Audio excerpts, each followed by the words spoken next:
Hello, good morning, students. Good morning, sir. Can you now take your seats? Good morning once again.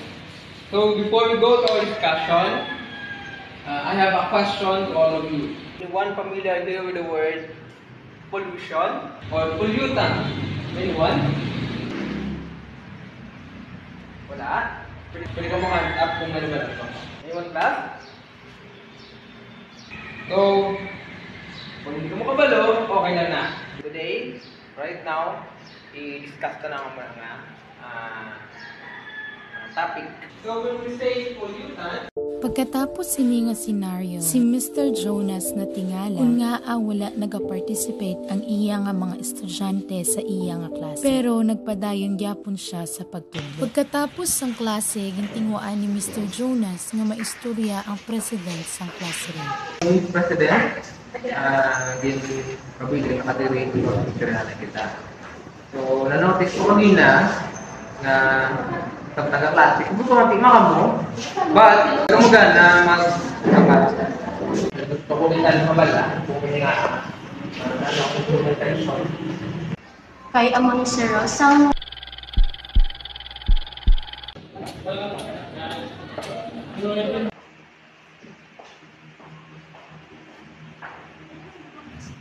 Okay, good morning everyone. Good morning. Nanalo ka mo? Nanalo ka good morning? Hindi ka mo kapalo? Nanalo ka good morning? Hindi ka mo magbinihan? Hey, good morning! Good morning, ma'am! Harap mo na. Okay, ang ating lesson for today is all about categories of air masses. Kumparahin mo ka mo magpamatik. So, air masses or Arctic air masses designated by the letter A or capital letter A. Of course, it's because it is found sa Arctic, it is very cold area. Oy, ikaw, iha! Ano wala ka nagpamatik? Arctic designated but what letters? Tindog! Ano na napapala mo kung wala kang magpamatik sa klase, bibigyan ka nila yung cellphone. Kung gusto mong maghala ka cellphone, pwede ka makapulit sa yung malay. Nasindi ka? Pungkok! The question is, why do you think na ang cold air is at the dadlo while ang warm air at the baba? Ma'am, kaya cold air, ma'am, mas mabukan. Wala na answer mo? Wala na nabalaan mo sa discussion tanga sa pagkalawin? Ikaw! Ma'am, pag ang warm air is mag-add, that's why add sa sababaw. Di ano ba yun? Diyos ko, mga running for laude pa naman ka mo, para mga utok nyo. Nga, pero sa inyo, pambalik ka mo sa grade 1, ka mga mangog sa inyo. Hindi na natin sa mga answer. Ganit, ito si ma'am naman tsakto. Hindi sa continental Arctic air masses, tutok! Magina, ako di kuwakal sa tunga, ikaw, bura ka lang na cellphone. Hindi siya kabatit, ma'am. Aba, may hearing disability ka? Ano na lang kayo ko sa imo, sa imo na nagsisanin ng mata, mag-focus, sa pag-klase, wala ka pwede kamati. Ano ba yan, Minakoy? Nakita ko kung magkumakal sa tunga, wala ka ng pinasol. Ang nagulong sa imo, kaya ko sa mata sa make-up mo na, kagigila ka na, wala ka ang gugdas.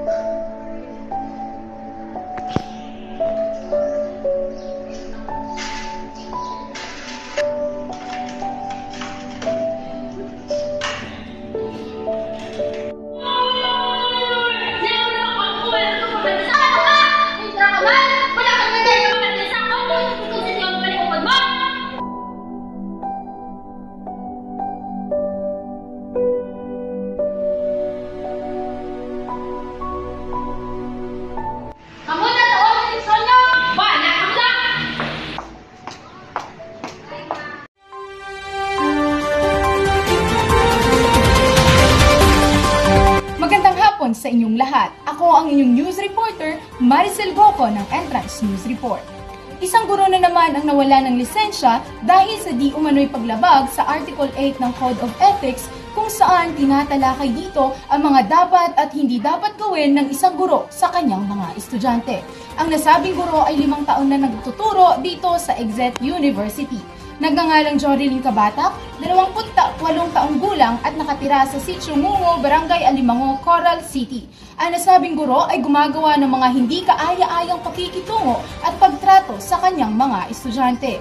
Halos lahat ng kanyang mga estudyante ay nakakaranas ng diskriminasyon, pag-iinsulto at pagpapahiya mula sa mga guro. Narito kasama natin ang ilan sa mga biktima ng mga pang-aabuso. Ma'am, ano po ang inyong naranasan sa inyong guro?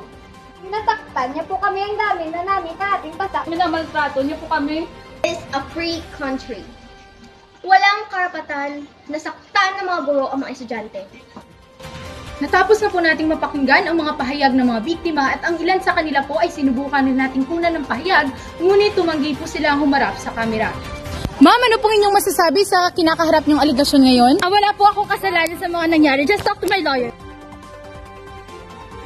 Sa ngayon ay naghihintay na lang po tayo ng pangkaragdagang impormasyon. Sa muli, ako po ang inyong lingkod, Maricel Goco ng Entrance News Report.